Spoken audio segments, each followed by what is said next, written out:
యోగ బంధువులకు నమస్కారము. సూర్యభేది ప్రాణాయామం గురించి మాట్లాడుకుందాము.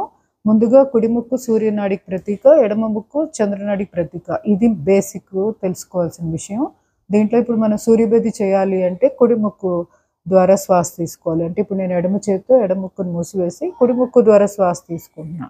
అలాగే తర్వాత ఎడమ ముక్కు ద్వారా శ్వాసను బయటికి పంపిస్తూ, మళ్ళీ కుడి ముక్కు ద్వారానే శ్వాస తీసుకొని ఎడమ ముక్కు ద్వారా శ్వాసను బయటికి పంపిస్తూ, ఈ విధంగా ఒక 10-20 సార్లు రిపిటీషన్స్ చేయడం ద్వారా, రోజులో కూడా 3-4 సార్లు చేయడం ద్వారా డిప్రెషన్ నుంచి బయటపడొచ్చు. మానసికంగా కుంగిపోయిన వాళ్ళకి సూర్యభేది ప్రాణాయామం అద్భుతంగా పనిచేస్తుంది. అలాగే మనకి అరుగుదల సమస్యలు ఇలాంటివి కూడా ఎక్కువగా బాధిస్తూ ఉంటాయి. ఎప్పుడైతే మనసు ప్రశాంతంగా ఉండదో, ఆలోచనలు ఎక్కువగా నడుస్తూ ఉన్నప్పుడు గట్ హెల్త్ కూడా బాగా డ్యామేజ్ అవుతూ ఉంటుంది. సో, మన అరుగుదల సమస్యలు, పచనము ఇవన్నీ కూడా చక్కగా ఉండాలి. తీసుకున్న ఆహారం బాగా అరగాలి అంటే సూర్యభేది ప్రాణాయామం అద్భుతంగా పనిచేస్తూ ఉంటుంది. సో, వీలైనంత వరకు సూర్యభేది ప్రాణాయామాన్ని రోజులో 3-4 సార్లు చేయడం ద్వారా డిప్రెషన్ నుంచి బయటపడొచ్చు. శారీరకంగా కూడా చాలా ఆరోగ్యంగా ఉండొచ్చు.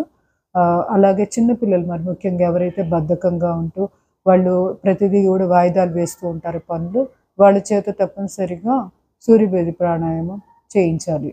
దీనివల్ల చిన్నపిల్లల్లో మట్టి తినే సమస్యలుండి, నులిపురుగులు వచ్చే సమస్యలు ఉన్న వాళ్ళకి కూడా ఈ సూర్యభేది చేయించడం ద్వారా నులిపురుగుల సమస్య కూడా కంట్రోల్‌లోకి వస్తూ ఉంటుంది. ధన్యవాదాలు.